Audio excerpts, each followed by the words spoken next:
કંઈક ચોંકાવનારું કંઈક આવશે એ પ્રકારની કંઈક એટલે કેવી તૈયારી ઉમેદવારો કરે એવું લોકો પૂછી રહ્યા છે? તો મારું પોતાનું એવું માનવું છે કે કોઈ પણ પરીક્ષા, સ્પર્ધાત્મક પરીક્ષા જ્યાં આટલી મોટી સ્પર્ધા હોય તો પ્રશ્નપત્ર ચોંકાવનારું જ હોવું જોઈએ.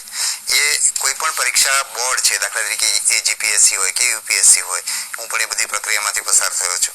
તો જે પરીક્ષા બોર્ડની એક સૌથી મોટું પ્લસ પોઈન્ટ એ હોવો જોઈએ કે પરીક્ષાનું પ્રશ્નપત્ર ચોંકાવનારું જ હોય. એટલે ઉમેદવારે એ ચોંકાવનારા પ્રશ્નપત્ર માટે તૈયાર જ રહેવું જોઈએ. અને એ તૈયારી એ પણ ઉમેદવારની તૈયારીનો એક ભાગ છે. જેટલું તમે વાંચો છો, વિષય વિશે તૈયારી કરો છો, એટલી જ તમારી જે માનસિક તૈયારી છે, તમારો આત્મવિશ્વાસ છે. મેં કહ્યું એમ ચોંકાવનારું પ્રશ્નપત્ર હોય તો તમે હેન્ડલ કરો, લાંબુ પ્રશ્નપત્ર હોય તો પણ તમે એની અંદર હિંમતપૂર્વક કામ કરો. તમે પ્રશ્નપત્રની શરૂઆત થઈને તમારા ઘણા બધા પ્રશ્નો ના આવડે છતાં પણ તમે હિંમત ના હારો.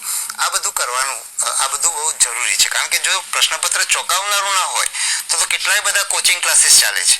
અને અમારો હંમેશા લોકરક્ષકમાં પણ મેં પહેલેથી પણ કહ્યું હતું, પરીક્ષાનું પ્રશ્નપત્ર પણ એવું હતું. અને એટલે કે જે સરપ્રાઇઝ એલિમેન્ટ કહીએ, તમે જેને ચોંકાવનારું કહ્યું છે, એ તો એક મુખ્ય બાબત છે અને આ પરીક્ષાની અંદર પણ રહેશે. એટલે ઉમેદવારોને મારે એ કહેવાનું છે કે ઉમેદવારો અને આ પરીક્ષાનું પ્રશ્નપત્ર પૂરું કરવામાં ઉમેદવારને સમય લાગશે. એટલે એમાં એમને બરાબર લાગેલા રહેવું પડશે. તમને એ પણ ખબર હશે કે લોકરક્ષકનું જે પ્રશ્નપત્ર છે એ 2 કલાકમાં 100 પ્રશ્નો હતા, અત્યારે 1 કલાકમાં 100 પ્રશ્નો છે. એટલે તમે ક્યાંય આડાઅવળું જોયા વિના તમે પરીક્ષા આપજો, જેથી કરીને કોઈ ગેરરીતિ ના કરી શકે. એટલે એ તો એક અમારો મુખ્ય ટાર્ગેટ છે. અને જે કોચિંગ ક્લાસીસ ના એટેન્ડ કરી શકે અને પોતાની જાતે તૈયારી કરી શકે એવા ઉમેદવારને પણ લેવલ પ્લેઇંગ ગ્રાઉન્ડ મળે, એટલા માટે એ રીતે જ પ્રશ્નપત્ર કાઢવું જોઈએ કોઈ પણ ભરતી બોર્ડે. બીજા ઘણા એક મિત્ર એવું પૂછ્યું છે કે અંગ્રેજી અને ગણિતમાં માર્ક નથી આવતા, એના માટે શું કરી શકાય?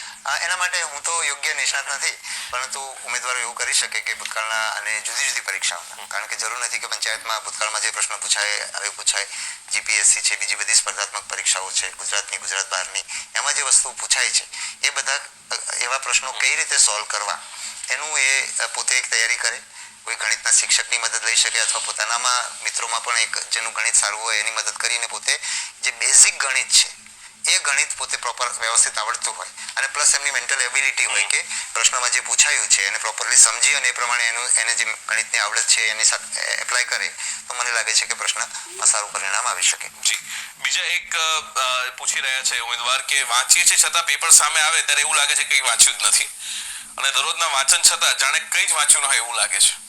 બિલકુલ. એટલે એમાં 2 વસ્તુ, આઈ થિંક એમાં 2 ભાગ છે. પહેલું તો પેપર હાથમાં આવે, વાંચ્યું છે છતાં કંઈ વાંચ્યું નથી એવું લાગે છે, તો કોઈ પણ સ્પર્ધાત્મક પરીક્ષાઓમાં થવાનું છે.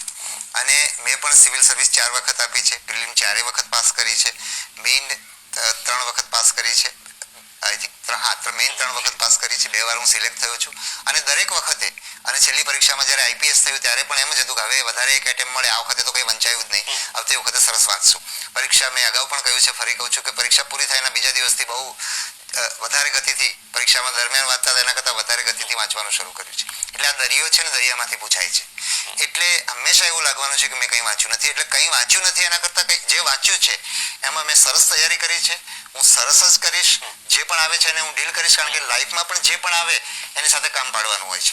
એટલે એ જે આત્મવિશ્વાસ હશે એટલે આત્મવિશ્વાસ વાળા જ નીકળશે. મને પણ 4 એટેમ્પ એટલા માટે જ થયા છે અને 4 એટેમ્પના અંતે પણ હું આઈએએસ એટલા માટે નહીં થઈ શક્યો કે ત્યારે મને ખબર નહોતી કે આત્મવિશ્વાસ આટલો મહત્વનો છે. જી.